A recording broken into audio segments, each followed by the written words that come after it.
This program is designed to provide general information with regards to the subject matters covered. This information is given with the understanding that neither the hosts, guests, sponsors, or station are engaged in rendering any specific and personal, medical, financial, legal, counseling, professional service, or any advice. You should seek the services of competent professionals before applying or trying any suggested ideas.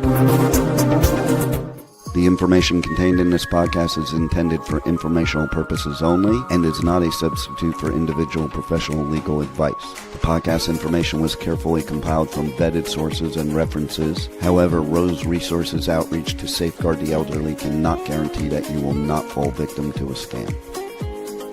Let's talk about scams. It's the must-listen show for anyone who wants to protect themselves and their loved ones from scams. Every Tuesday at 8 a.m. Pacific Time on K4HD Radio, Joyce Petrowski, founder of R.O.S E, and her guests will provide valuable insights and practical tips on how to recognize and protect yourself from scams. And now, here is your host, Joyce Petrowski.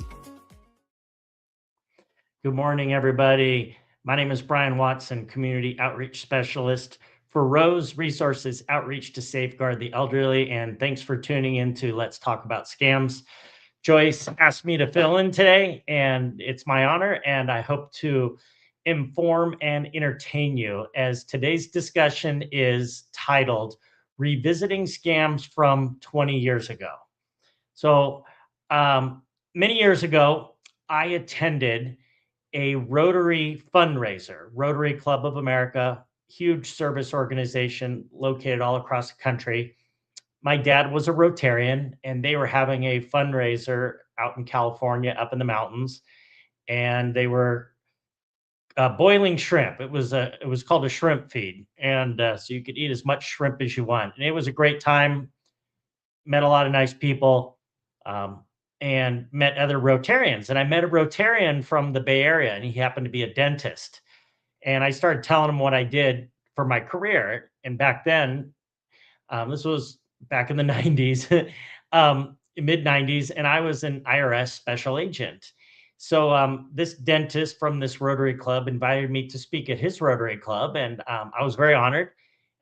We had breakfast. I spoke for about 20 minutes about kind of the things I did as an IRS special agent, but I also talked about tax scams. So that was the first time I kind of went out in public and did fraud prevention.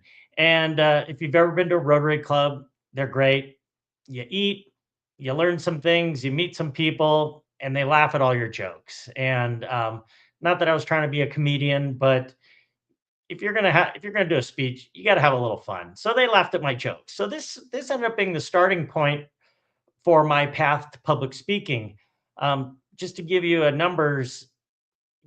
many numbers I've done in terms of presentations. I've done 40 Rotary clubs. So I never envisioned that. Plus I've done probably 200 other presentations for a variety of different groups. And I've learned I enjoy warning people about scams. So I want to tell a story from 2004. I was invited to give a fraud prevention presentation that was hosted at a local church. It was this forum that they do, I believe, once a month, where they get a guest speaker, and they had 400 people there. And the local newspaper actually covers the topic of the forum and what was discussed at the forum each month.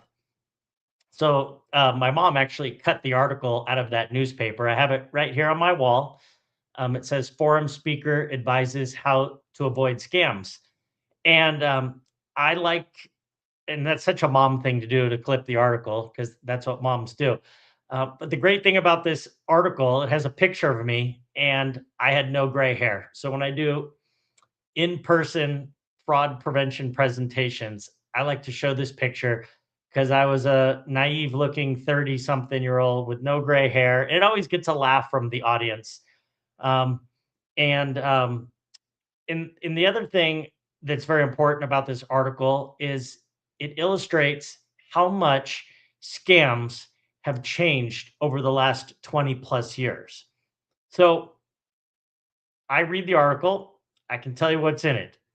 Three big things from 2004 as it relates to scams.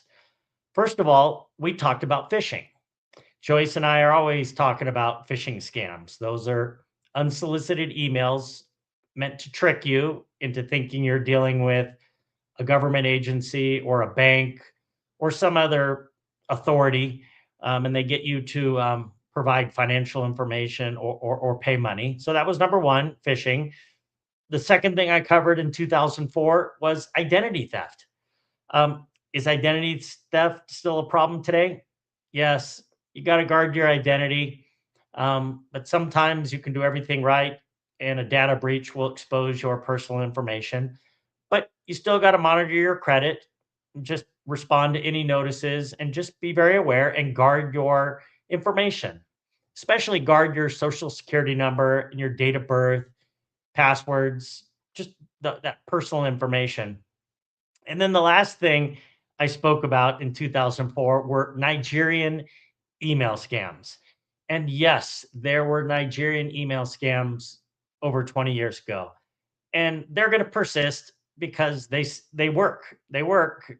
People fall for them. Um, just last month, my mom's neighbor received a Nigerian email scam, and she printed it out, gave it to my mom. My mom gave it to me, just so it helps me stay aware on what's going on. So yes, these Nigerian email scams still persist. So, but here's the big deal. 20 years ago, scammers were not very organized, and frankly, they were not that good at what they do. Scams were not so prevalent. They were very, very easy to identify. A lot of times they were typos or grammar errors. And in most cases, you could tell that it was written by someone who was probably born in another country. So scams just, they existed, but they weren't a big deal. And also 20 years ago, the financial losses related to scams were much smaller. In my observations, scammers seemed to be happy to get a few $1,000s, and then kind of that was it. It went away. So let's fast forward to now, 2026. Things have gotten much, much worse. Most of these scams are actually operated by what we call transnational organized gangs. These are criminal organizations that are organized, they're well financed, and they're skilled at stealing money. They are absolutely professional.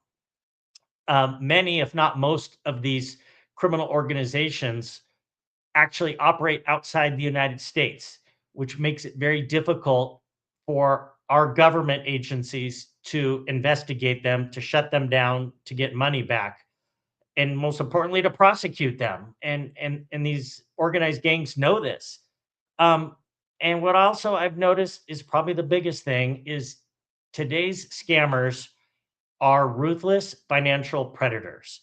They will not stop until they take everything you have. Where back in the day, scammers seemed to be happy to get a few $1,000s. Today, I have met people that have lost in excess of $1 million in a scam. And it's absolutely brutal. They are heartless, ruthless, brutal people, and they will take everything. It's unbelievable. The scams they use today are the ones Joyce and I talk about on a regular basis: the phishing emails, the smishing texts, tech support scams, pig butchering, and of course the old classic phone scams. And the big thing with the scammers of today versus the scammers of 20 years ago, they are using scripts. Like, they're either typed out or on a computer screen, and they're basically playing the role of someone else. And they will find what you're interested in, whether it's travel or sports or animals or whatever it is, food, wine, and they'll tweak the script and they'll follow the script so they know how to get you. And the thing with these scripts is they're constantly changing them. When something works, they use it. when a certain thing on a script doesn't seem to gain any traction with the victim, they won't use it. And then these days, scammers demand payment through cryptocurrency. The most common, the most used cryptocurrency is Bitcoin. They like to use wire transfer. They like to use the peer to peer transfers. That's the Venmo and the Zelle. And they also like the prepaid cards.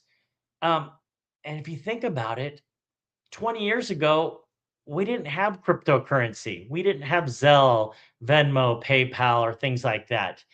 And then to top it off, we had cell phones 20 years ago, but we didn't have smartphones.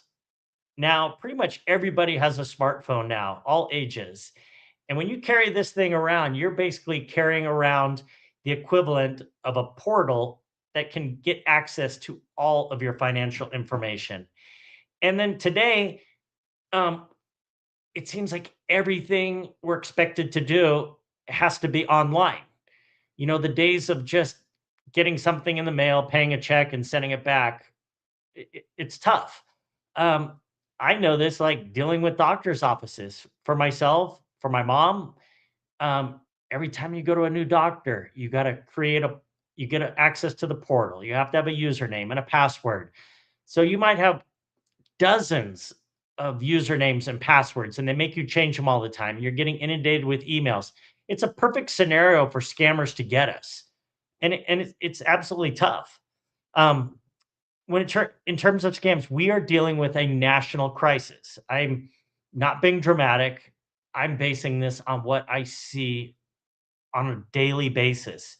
I constantly am reading articles about people getting scammed. I'm meeting people that get scammed. I'm meeting people that tell me their relatives or friends have been scammed. Everybody has a scam story. Um, Hoping it doesn't happen to you, your family member, friends, or neighbors is not a fraud prevention plan. We have to be mentally prepared to expect scams to come our way, whether it's from phone calls, text messages, or emails.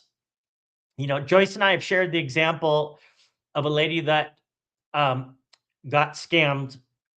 It was a phone scam, and the caller claimed to be from her bank. And, the caller ID, I'm pretty sure, had the name of her bank pop up. I don't know if it was luck or if it was planned. It doesn't matter. The caller on the other end of the line said, "Ma'am, we've identified an insider at our bank. I'm with the security department. You need to listen to me carefully, do exactly what I say, or you're going to lose your money." And in this scam, this fake security department employee convinced her to withdraw most of her money and deposit it into a cryptocurrency ATM using a QR code that they provided. And it was absolutely horrible scam. And I've spoken to this lady, and she's a very smart lady and just feels horrible about it. So in a situation like that, what you need to do is hang up the phone. Okay. So that means say, what you tell the scammer is, "I appreciate you reaching out to me. This is very important. I'm listening to what you have to say, but I'm going to make sure this is legitimate." You hang up the phone. Then you get your wallet out and you find your debit card or your ATM card. Call the customer service number on the back. And then you ask to be transferred to the security department. If it's legitimate, you've verified it and saved yourself a lot of time. But most likely it was a scam, and they'll say there's nothing wrong with your account. So the reason I bring this up today is just last week I met somebody who's a gentleman who knows a lot about scam prevention, and he shared a variation of that story because the criminals know that all of us in the fraud prevention world are telling people to hang up and call a verified number. So this is the new twist that the scammers are doing. When they do that, they say, "All right, let's call your bank. Let's call the bank number together." So while they have you on the phone, the two of you are on the phone, they actually ask for your verified number. Pretty smart, huh? So they have you flip out your card, open your card, flip it over, and they dial the number and they actually get the voicemail for your bank. And then right at the last minute, they switch lines and add a scammer. It's extremely ingenious. So you think you're doing the right thing, you think you're calling your bank directly, but they're just getting you transferred to one of their fellow scammers. So that's why with this particular bank scam, the phone scam, hang up the phone and you dial the number. Okay. It's these scammers are just unbelievable. So I wanted to share that little story. So when it comes to scam prevention, you got to educate yourself. You got to stay current with the latest trends and tactics that the scammers are using. We want everybody to sign up for our monthly email. It doesn't cost any money. Joyce sends it out usually at the beginning of the month. It has all the latest scams we're seeing. We include some articles, maybe some short videos, some links that you can do. It's worth spending, 15 or 20 minutes, maybe even 10 minutes is all it'll take just to read everything and read the articles. It's an investment in your future. It's a way to secure your money. And then we want you to share this email with your friends and family and anybody else you know. If you don't like it, you can unsubscribe. But you know what? I think you're going to like it because I have my family signed up for it as well. And these are good conversation starters. So we can talk about scams and not insult anybody's intelligence. Because if we're just sitting back and hoping things don't happen to us, we're like sitting ducks. We got to be proactive. We got to be mentally prepared. The scammers are coming after us.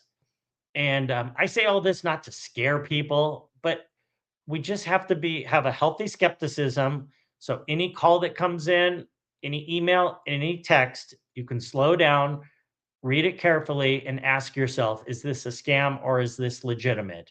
And then the one last thing I'll mention about our email list, on Tuesday mornings, we send out a little mini version of it, more like a bite size email.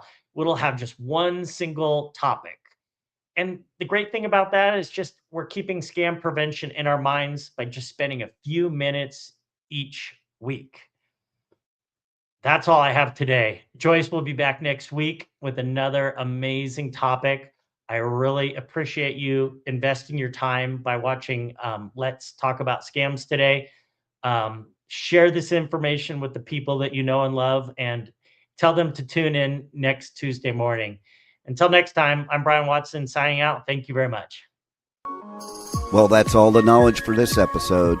Tune in every Tuesday at 8 a.m. Pacific Time on K4HD Radio at k4hd.com as Joyce explores a variety of knowledge so you have the power to make scam protection your healthy habit. And until then, feel free to reach out to Joyce and let's talk about scams.